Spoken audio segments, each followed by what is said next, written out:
Hello, everyone. Hello, everyone. Welcome. Thank you. Hi, everyone. Hello from Chicago. Hello, Mike. Hello, David.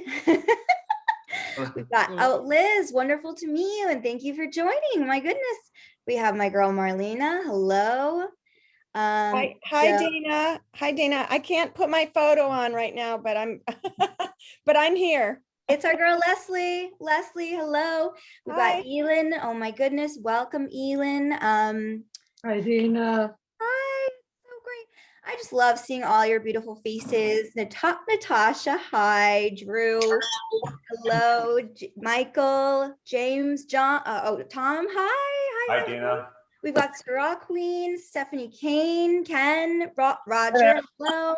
Hello. Kelly, Allison. Oh my God. I know I always start by rambling off names, but it's because I'm so happy to see all of you. And as always, thank you so much for joining us today. We know we've been a year into this thing now, and Zoom fatigue is real. We've read the studies. So honestly, it's incredible to spend this hour with you because we've got so much exciting stuff to share. And I won't talk long, I swear. I just want to briefly introduce, so on the call, from the Taub family side and the DBR side, we've got Cedric Villar. He is the portfolio director of Taub Family Selections. We've got Susan Ann Cosgrove, the vice president of marketing and PR. And we have the man of the hour, Philippe Royer, the general manager of Los Vascos and Bodegas Caro. Many of you have joined our previous DBR sessions, but it's exciting today. This is our first Los Vascos one, and we're also so thrilled to share with you a new lineup called Cromas. So for now, let's settle in. We've got 4 wines to taste. We're heading to Chile. We're transporting ourselves right now. And Philippe, tell us a little bit about you and where you are right now. I mean, I'm so curious. Well, hello to everybody. I am presently here in Colchagua Valley. I come to that again in a few minutes. Well, some of you already know me because we've met in the last Zoom we made last year with Bodegas Caro. Very shortly, I come from Jura, where my family used to own the second largest winery in Jura. I moved almost 30 years ago in Chile. I started my career here in Chile with William Febvre from the Chablis French producer. Then I moved to Argentina, where I used to manage during 15 years as a winery, Alta Vista Winery. I worked for a short time of 5 years with Alejandro Bulgheroni and Argento and his new project Otronia, which is the southernmost vineyards of the world. It was very exciting. And now it's a little more than 2 years I've been working with the Rothschild family, first with Bodegas Caro, and from the very beginning of the year here in Los Vascos. It means that I moved. I used to live with my family in the other side of the Andes, and now I moved to Santiago. I commute to Mendoza. And well, here for this first presentation of Los Vascos. So presently I am in the Rothschild house here in Colchagua. I don't know if some of you have already had a chance to come here and visit the estate, but this is definitely the house of Eric and Saskia. Actually, you can see there. Paintings are from Beatrice, the mothers of Saskia and the wife of Baron Eric, and basically everything that is around has been brought by the family. That's object from the family that we've brought to either France or other parts of the world, but everything has a kind of story. So for those who have the opportunity to come sometime here, it's really worth it. We usually receive people here and around the house. You can't see it, but we are surrounded by vineyards. Actually, we are presently harvesting. Presently today, our Syrah for the rosé line. But back to Los Vascos, just in a word, Los Vascos means Les Basques in Spanish. It's come from the ethnic group that live in the south of France. there was a lot of immigration from Spain and south of France in Chile, and this specifically during the captaincy of Chile. We are talking about the 17th century. There was a family that came here with Echenique and was given here all the land surrounding the Canetin Mount, which is behind me, which is almost 1,000 meters of altitude. And we are here in the middle of Colchagua. Colchagua is 160 miles away south of Santiago de Chile. It's not very far away from the ocean. Actually, there are, in terms of influence of climate in Chile, you have for sure a lot of differences of temperature north and south, because you remember Chile is this tiny land, very, very long, very short. But we have also, and probably more differences of temperature going west to east, basically, or east to west. Basically, on the western part, you've got the Pacific Ocean. Chile is this very narrow earth, so you've got the Andes, this tiny land, which is usually 1,020 miles long, and then almost no beach, and then the ocean is going very deep, so it's very cold. So this usually gives the proximity to ocean gives you a notion of the coolness of the climate. So we are here 40 kilometers away from the ocean, which means that every night we've got breezes that coming from the ocean that cool down the temperature. Usually we have between 60 to 80 Fahrenheit degrees of differences of temperature night and day. And we are, I said, yeah, 40 kilometers. That's 25 miles away from the ocean. So the property today is more than 3,600 hectares, which is 9,000 acres, and we have out of which 1,500 of vineyards. It's a very nice place. It's an amphitheater where initially we had the vineyard planted on the lowlands, but now we are colonizing the slopes. I'll back to it because that's very important for us. And it's basically an ecosystem. We don't have only vines on this place because it's very big. So we have different kinds of things. We've got cows, we've got sheep for producing our organic fertilizer. We produce our own olive oil. We have got our nursery of vines because we are far away from everything.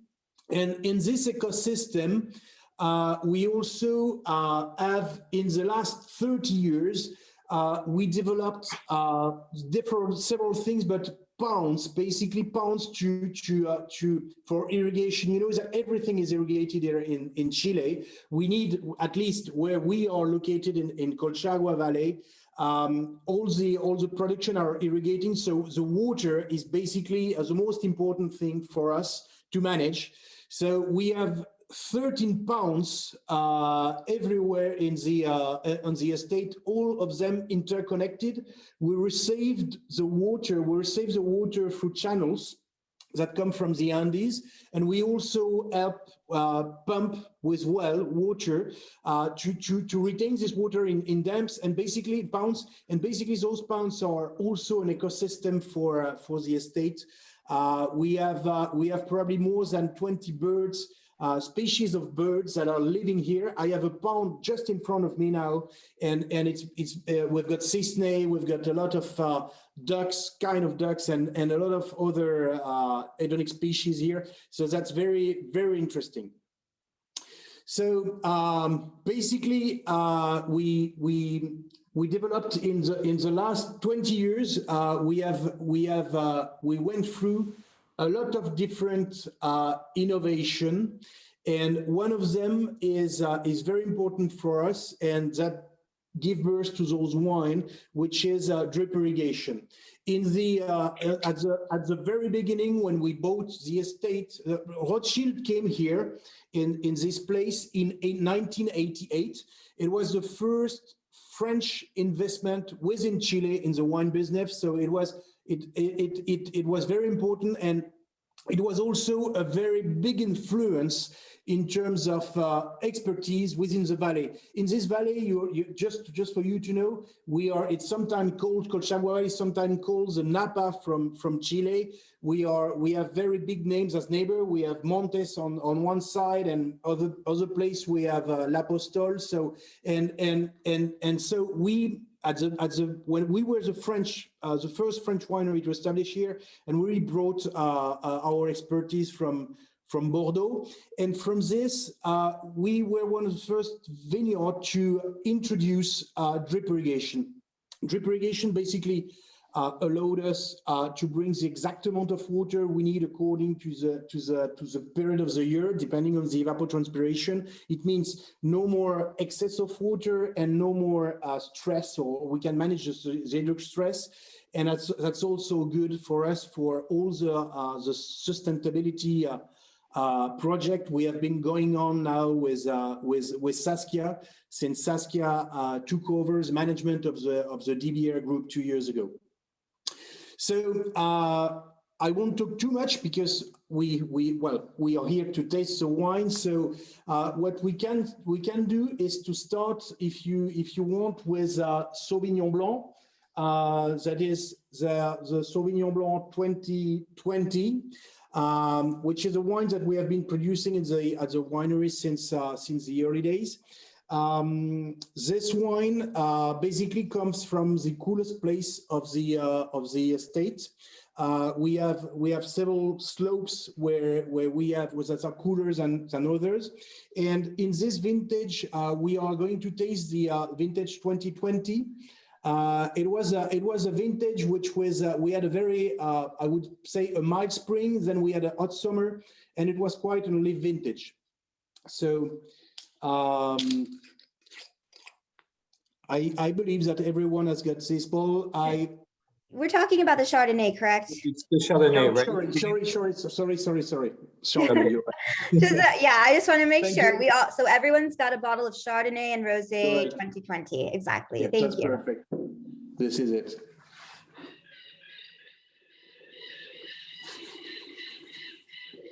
So here, well, 2020 was a I would say an average vintage. We have the wine was vinificated in stainless steel with a cold with the first cold maceration first, and then fermented in stainless steel. And then particularly of this wine is that it has no oak. It's a wine that really want to show the quality of the estate, Chardonnay of the estate. I would say it's a wine more European style, and we have here probably some pineapple, some banana, melon, probably lime also.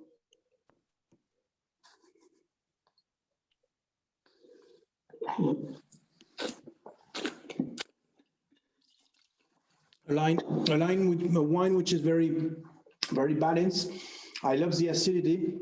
2020 was a wine with a very good acidity, and for me, it's a very good wine for aperitif. I mean, it's a wine that we can, for sure, it will accompany a lot of things, but it's also a wine that we love to here at the estate to receive our guests with this wine, which is definitely bright and can be enjoyed by itself.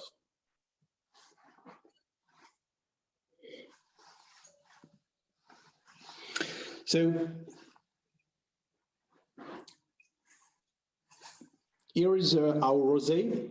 Rosé here in the estate is a wine that we have been producing for a little more than 10 years. It is not a rosé of Saignée. It is definitely a rosé that we produce. We are harvesting our grapes for producing rosé, and actually today we are harvesting our Syrah for the rosé. We are knowing this year a very late vintage in Chile. It's not the same with Argentina, where it's quite early. Here we know we are quite late. I would say we are 10 to 15 days later than usual. Usually we start the harvest for this Syrah at the beginning of the month of March. Actually, last year, in 2020, it was harvested on the 20th of February. This was an early vintage, so we have almost 1 month of differences of harvest this year.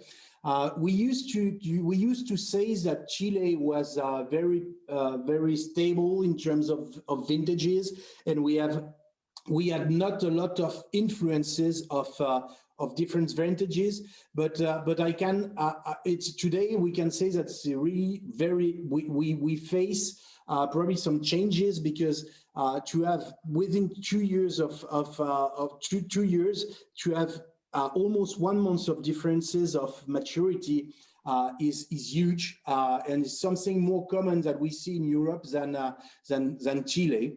And so this vintage was I just say it's the same for the Chardonnay. It was an early vintage and very simple, I would say, in terms of winemaking, very gentle. In this case, this wine is a blend. We've got 60% of Syrah, 30% of Cabernet Sauvignon, and we have 10% of Mourvèdre, which is a new grape we introduced in at the estate in the year 2003, and that goes very well for rosé, and we also have some good expectation in the future for red wines. So in this case, we harvest right now. We are going to finish the harvest within a couple of hours. We harvest early in the morning. The idea, like today, we had a filtered light. We started the day with some cloudy morning, which is something very common this vintage. And then the breeze moved from the ocean and usually opens the sky, which is actually what's happening right now. So we prefer to harvest with this cold morning, so that the grapes arrived cold at the press. We can press it and keep it very cold until the start of fermentation. It's a direct pressure, and then it's fermented in stainless steel. And the wine, like the Chardonnay, didn't pass through oak. It's very straight from the tank. We have a bright pink color on the nose. I can feel in strawberries, red fruit.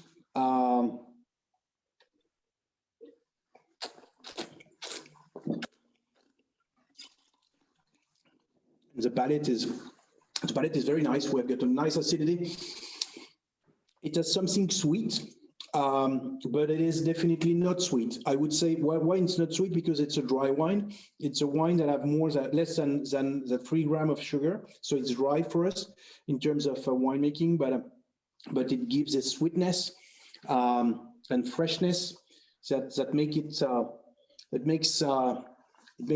you draw. So it's very appealing and invite to taste another glass. Both those wines, both the Chardonnay and the Rosé, are sold at a retail price of $14. And for those that know or follow Los Vascos, you're going to see that we made slight changes on the label.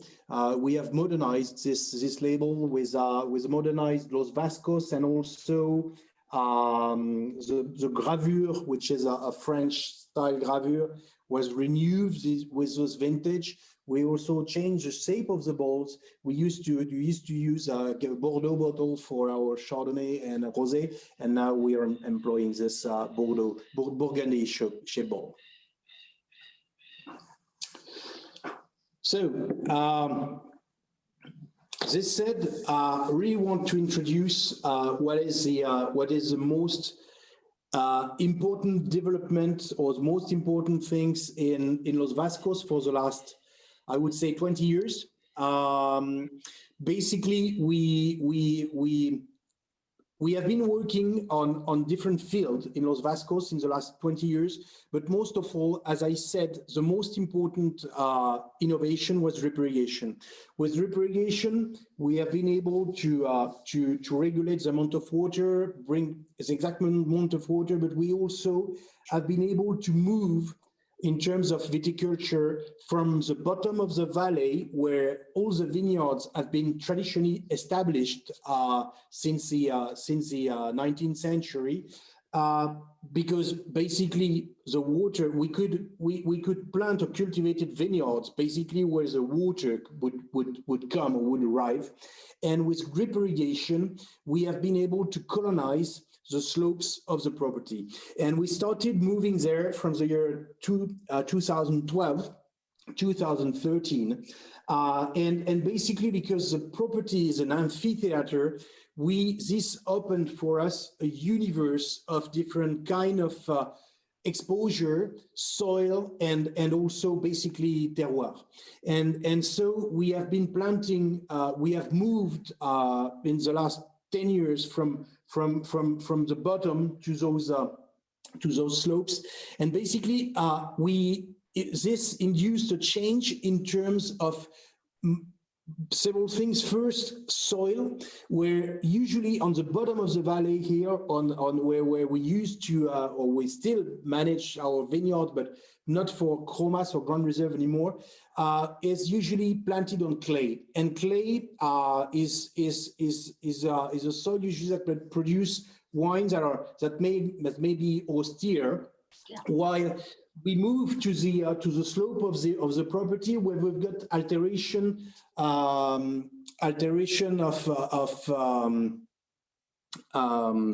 the name for it in English. I forgot the name in English. Granite. And so we've got this granitic alteration, which means that we have pieces of stones that are degraded by the air, by the erosion, by the temperature, by the rain, into thinner parts. So we may have some stones of diverse size up to sand. I mean, it's a little bit bigger than sands. And usually first this produces for us a new kind of wine, because on this slope, usually or in granite, the tannins are easier and are usually thinner. So it produces another style of wine.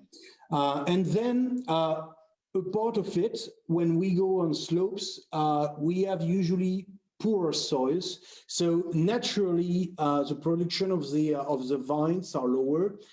So that means grapes with a little more concentration on one side, and on the other side, it means also that we may have a little less pyrazine, because pyrazine is helped by high yield. So it means wines that are probably less herbaceous and more fruity than the vines or the wines that are produced on the lowland of the property, and this basically gave birth to this new lines of wines, which is Cromas. Cromas means color in Greek, and we use the name. We use this name because basically, depending on the place where we are, you can see this amphitheater with different kind of soils, and it's different in terms of colors, in terms of exposure, and also we say that language is color is a language of nature, and that's why we choose this name Cromas, which is for us a revolution, both in terms of winemaking, but also in terms of packaging, because it's basically the first time that we introduce color within the label. In this case, I'm holding this bottle of Cabernet, where we have colors you can see from ruby to garnet, which is a link to the capacity of aging of our Cabernet. The Cabernet from Colchagua have very good, as you know, aging capacity, so it's kind of represent this evolution of color within the time. And in the case of Cromas Carmenere.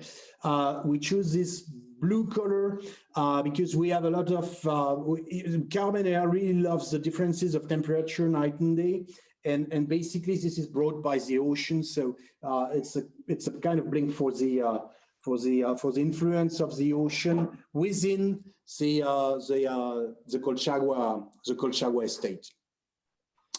So we can just taste those wines. We have we should start with the Carmenere, which is a 2019. The Carmenere is Chile hosts the widest planting of Carmenere compared everywhere in the world. It's a country with the largest Carmenere plantings. We've got more than 8,000 hectares here. It really loves Colchagua Valley, especially where we are, because of difference of temperature night and day. And in this case, it's a 2019. 2019, and as a difference from 2020, was a very hot vintage. We usually when we have up to 80 Fahrenheit degrees on the place here in Colchagua, but in this vintage we had a peak up to 100 Fahrenheit degrees, and those days with 100 Fahrenheit degrees we also had a very low temperature, so it means that we had an extreme maximum difference of temperature of 80 Fahrenheit degrees. This is not usual. But this is something that the Carmenere really loves, and so this wine it's not a continuity from the Grand Reserve that we knew before. It's definitely a new wine. For us, it's a wine, the first wine that is coming from the slope of the property.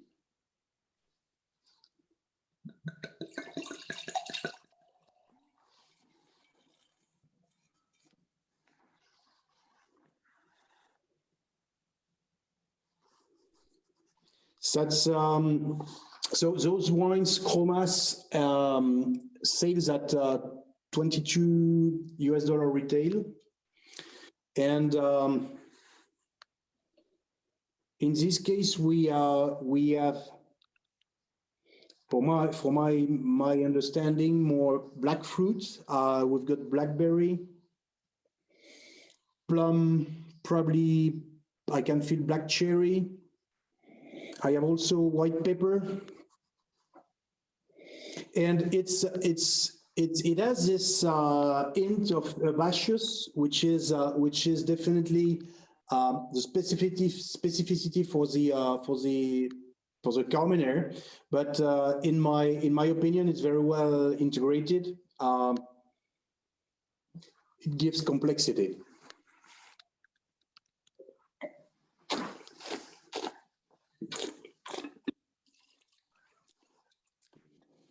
What I love from the Carmenere is usually the palate is very sweet. It's a wine which is very late, usually to the last. It's the last grapes that we harvest. As far as it goes now with the harvest in Mendoza, in Colchagua, I believe that we probably will finish our harvest in May, and definitely, if everything goes on, it will be with this grape. It's definitely a wine with a very good ripeness, and the mouth is very silky. It's sweet, like the rosé. It's not a sweet wine. It's dry. It means it has less than 2 grams of residual sugar, but it comes from the sweetness of the ripeness of the vintage, and also the typicity. Carmenere always shows those sweetly finished, very, very, very sympathetic. I think it's a beautiful Carmenere, Philippe. We've had a lot of really, really good feedback on that wine, and I know it's not easy to make a good Carmenere. It's not like an easy grape to work with, and I know you work tirelessly on making the beautiful Cromas Carmenere. So congratulations. I think the packaging as well of Cromas is beautiful. I think that splash of color and that differentiates very nicely, you know, from the classic range. I think those are like very elegant. I mean, both in terms of style of the wine and then the label as well.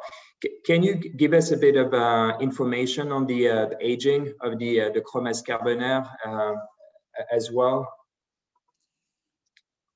Yeah, sure. When you said one thing that you said, which is interesting, is that one of the reasons why we introduced color, apart from the name Cromas, and it was really to make a difference between the labels of the range, because the labels being all white, there was sometimes some confusion regarding the different levels or stages of our range, and that also motivated the introduction of this new label from Cromas. And yes, the Cromas, all the reds from Colchagua Valley age very well. Definitely, for sure, Carmenère doesn't have the potential of aging of Cabernet Sauvignon. Cabernet Sauvignon, with the first vintages that have been produced at the estate are very lively. So and the first vintage of I had a chance to open on Monday the first vintage of Le 10, which is our top wine, iconic wine of the estate, which is very much alive. But the Carmenère can age also very well. It's a wine which is very ready to drink, but will age without any problem for 6-7 years. And I would encourage to do so. That's also a wine. I didn't decant it right now, but all our reds love to be decanted. So it's usually wines that reward a little bit patience, and I definitely invite you to decant, especially the Cabernet, which is a grape that loves the oxygen.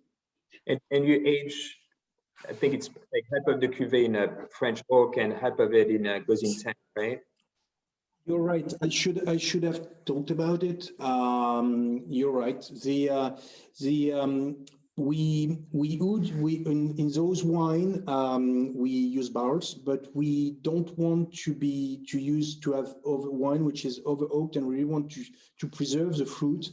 So what we do is that we once we finish the blend, once the blend is defined, we keep part of it, usually half of the blend, within tanks at cool temperature, so that we can preserve the fruit, and then we age the other part of the blend, but the same wine, during 12 months in French oak barrels, and then we blend back together the wines, both components, before the bottling.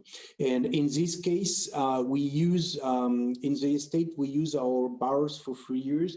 So it's the barrels that we use are barrels for first use, second and third use. And we work exclusively with French oak. We don't work with American oak.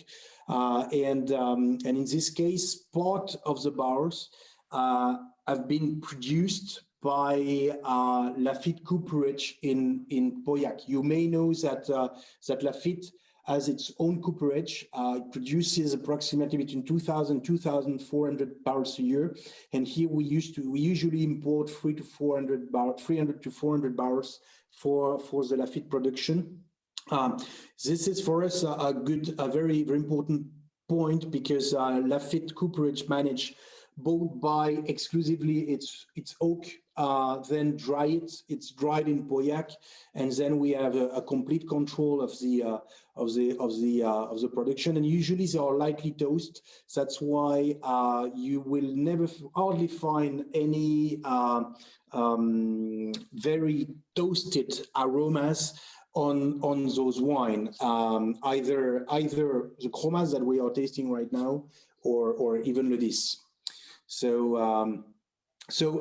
Cromas was aged not only on the barrels produced by Lafite, because we obviously need more than 400 barrels a year, but amongst all the other producer or cooper that we employ, Lafitte is present on there. Very nice. We have a very nice comment. I know you can't read the comments, the feedback, Philippe, but no, I'm sorry. I'm sorry. I'm unable to see it. Stephanie Kane is enjoying both Cromas, and I'm going to read the comment to you. Appreciate the body on both reds. It's more medium bodied and pearls more in balance with the acidity and tannins. So not a big robust wine for being so young. So I think it says a lot about the style of the wine, and I think what you're trying to achieve, right? Definitely, and that's more than what we want to achieve. That's something which is given to us by the new terroir.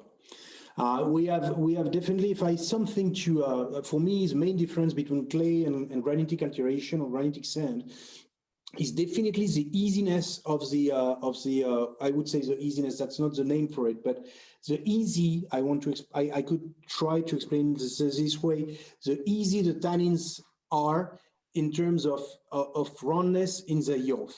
And this is for us a big change in terms of size. Mm-hmm.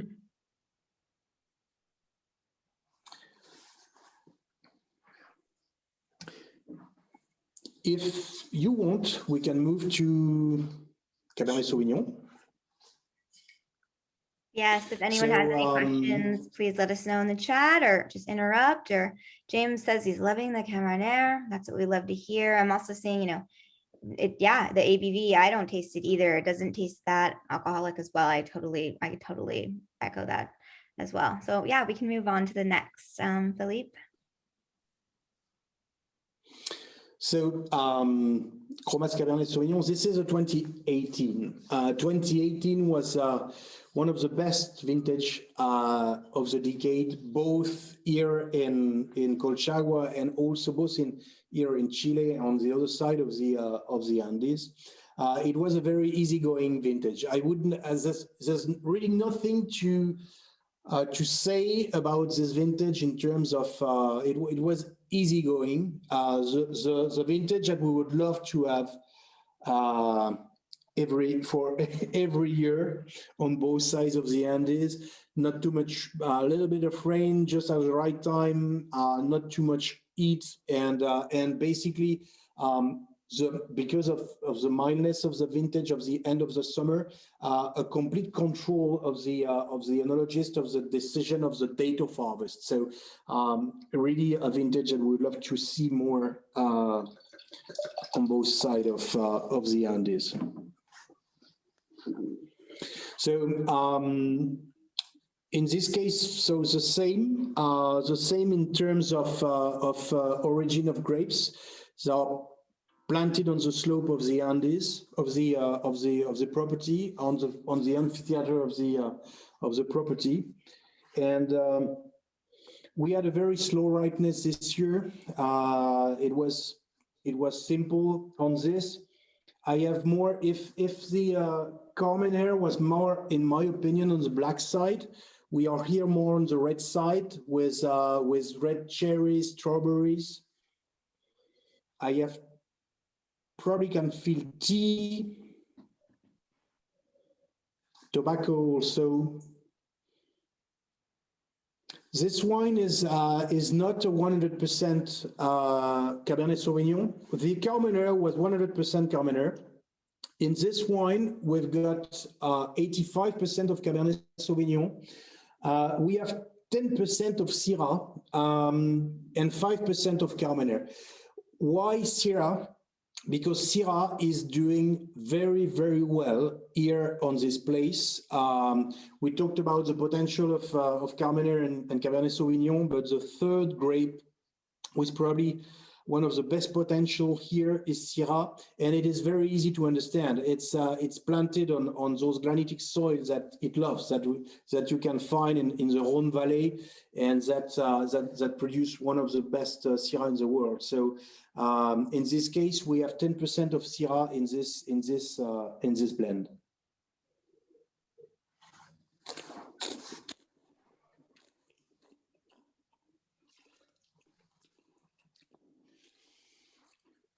Wine is very long. It has some things that I find here in terms of characteristic from the estate, but also some of the great Cabernet of Colchagua, which is this graphite that you can feel at the end of the mouth, this kind of earthy graphite, which gives tension and also help for the wine to age very well.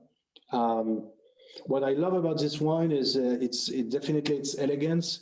The wine was aged like his brother Carmenère within French oak for half of the barrel, and definitely this brings in a lot of elegance. It's a wine that has for sure a lot of aging potential. Without doubt, for this vintage, we are talking about 10 years. I would preferably, I would love to drink it within 5-7 years, where it should show really its potential with more complexity and second stage aromas.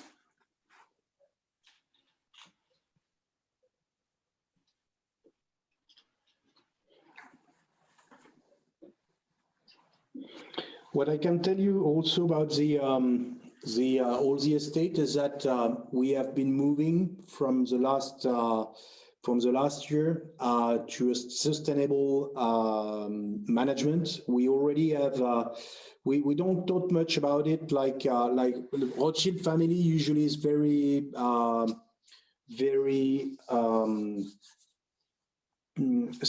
lot of things stay at home. So as well as this new colonization of the estate, which wasn't a secret, but which wasn't talked during years, we also have an ongoing sustainability process on all our vineyards. We don't use in most of our vineyard, we don't use insecticide or pesticide anymore. We already have more than 60 hectares that are planted, that are managed in organic way, and it has been managed like this for the last 8 years, just a laboratory for us to understand more, and now we are on a move for transformation for the whole estate. So it's something new which is brought not only on Los Vascos, but on most of properties of the group, and that was definitely a direction given by Saskia when she started with the management of the group. Just in line with our new concept of everything, and also we are not going to transfer or to transform our vineyards in sustainable viticulture, but the whole estate. I mean, any other production like olive oil and well, all our production here are going to move in the next few years in all sustainable. That's really interesting, Philippe, where you're saying, I know you have someone in your team just dedicated to sustainability, right, for Los Vascos and a DBO as well, and that eventually some of those estates will convert to organic in the group. So it's very important for us here as well in the US. As far as the hillside planting, and I think the Cromas cab is amazing as well, and have the beautiful concentration. But as you're exploring more and more the hillside planting, what's the percentage of vines versus the total estate, which is like on the hillside? And will you keep planting more and more vines on like the hills, you think?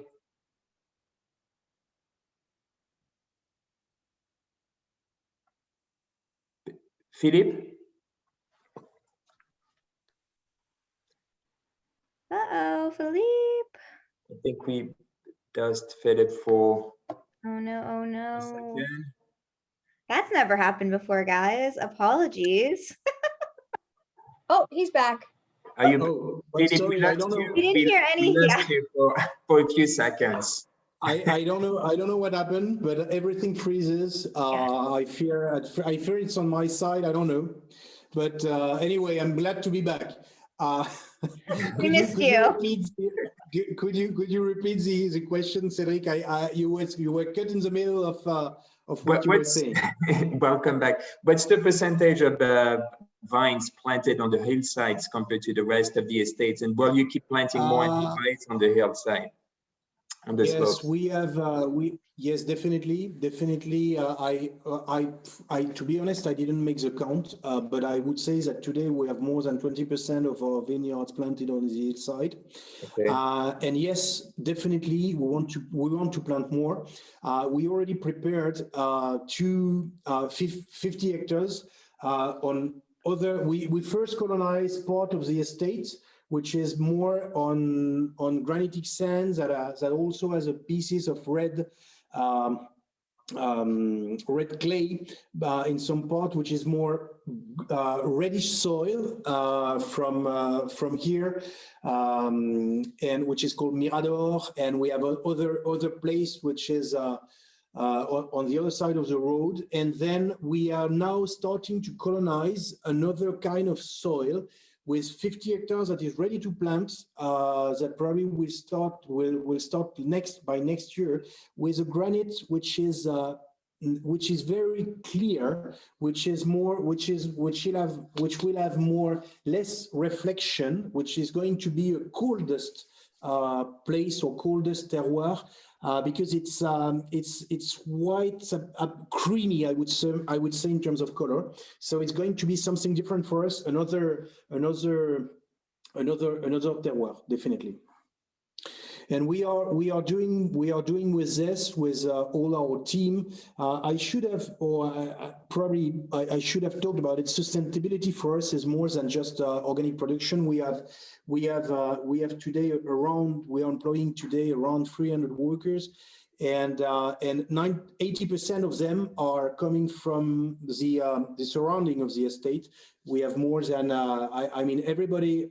80% of our workers are living within 10 miles of the estate, and also so we have a work in progress also with our community, and for example, we are working with our Enrique Marquez, who is native from the place. His father was the former agronomic engineer of the company for the last 30 years, and now he's been in charge for now 10 years.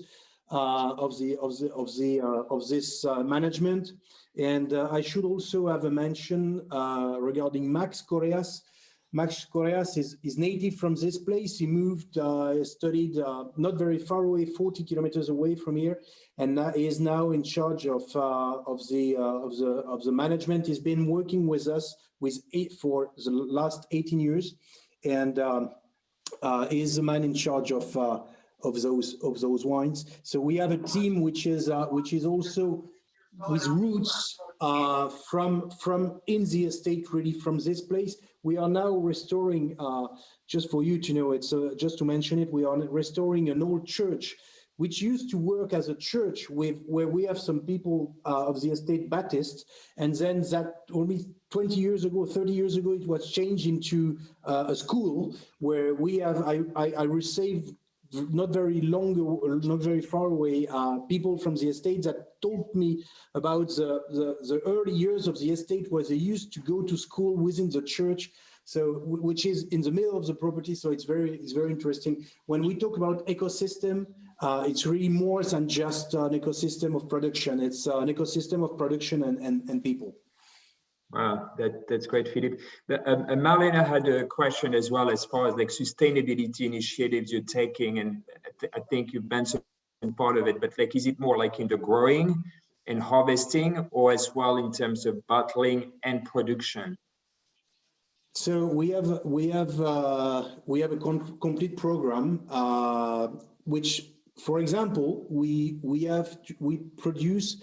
I'm not very sure of the name, but we produce our own organic fertilizer from a bioplant with lombrices. I don't know the name in English, but that's worms or something like this in English. Okay. The little things that lives underground that used to work in the.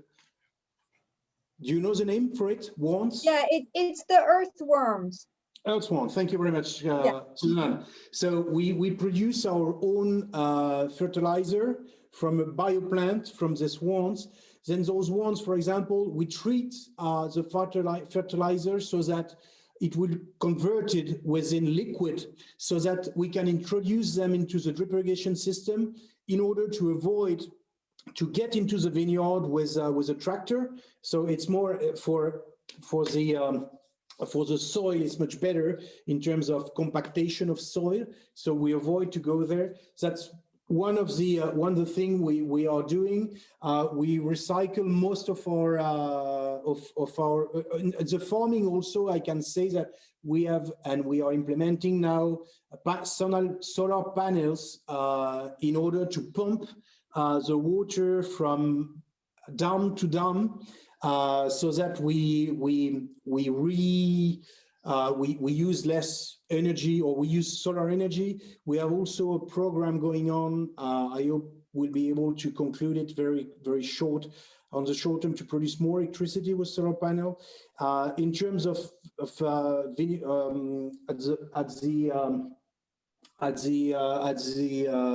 winery, we recycle now for a long time most of our trash. So now we have definitely a very interesting program going on. To be honest, so far we don't communicate much about it, but that's very interesting. It's fascinating. I know there's a lot to say. We could speak about that for hours, right? For sure. There's a lot of things going on, and we'll definitely share that with you when the time is right. Philippe, did you want to say very briefly about, I mean, we've tasted both Cromas and then the Chardonnay and the Bosé, and obviously we have a Sauvignon Blanc and a Cab as well in the range, and then you have the Icon, right?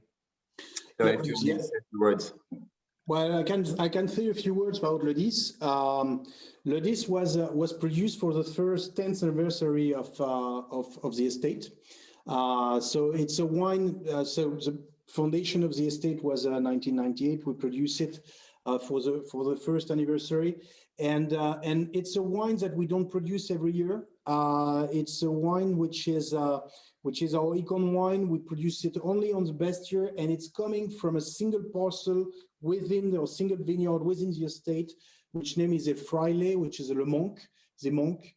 And it's a wine which is which definitely is also usually proportion varies, but it's always at least 85% of the grapes that come from this specific vineyard, and then we add bunches of other grape depending on the vintage.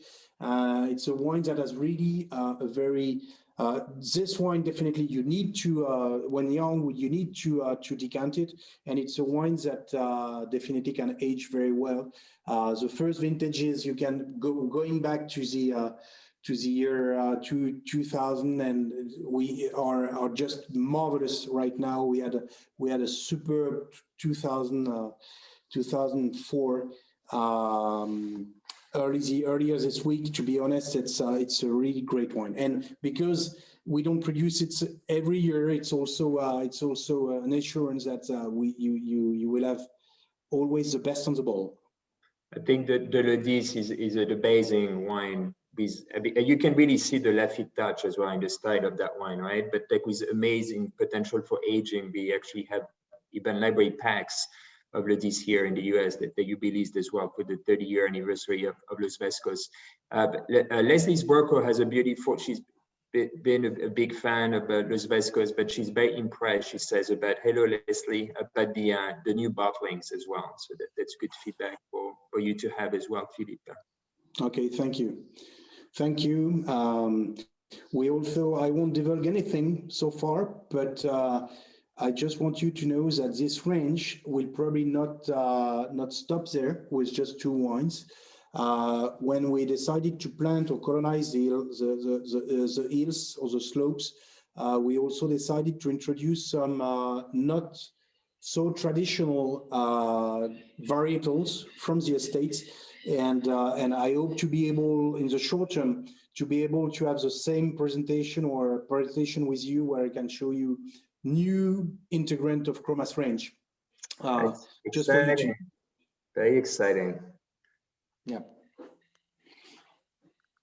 Yes, absolutely. Philippe, thank you so much for introducing us to Los Vascos. I'm sure, I mean, and Cromas. I mean, we couldn't be more pleased again to have all of you here with us for this new launch. It's a bit of a celebration for us. So so thank you. We've got a couple minutes left. Do we have any more questions, any more comments? Should I unmute everyone and just be a free-for-all? No, yes.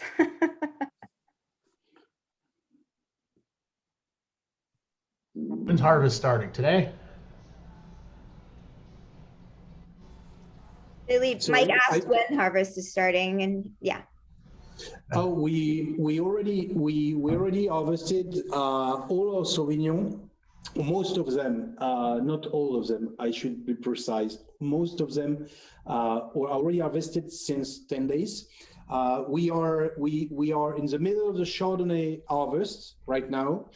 This morning we started with the Syrah for the rosé, and I believe that if the weather goes on like this, we are going to finish our Chardonnay and then wait probably for 10 days before we start with red wines, because reds are definitely late this year.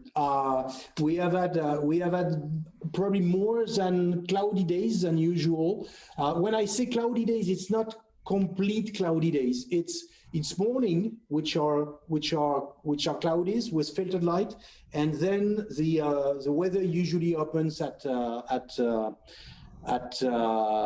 12 or 2 p.m. until 8 to 9 o'clock. Awesome. Thank you. Thank you, Mike, for the question. Yeah.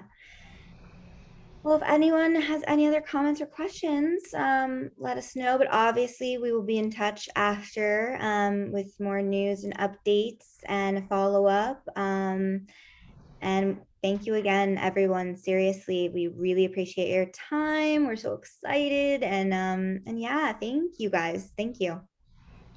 Cheers. Thank you, everyone, and thank you, Cheers Philippe, to again. everone. Thanks, everyone. Thank you. Thanks. Thanks so Bye-bye. much. Thank you. Cheers. Cheers. Cheers. Bye, Michael. Bye-bye. Cheers.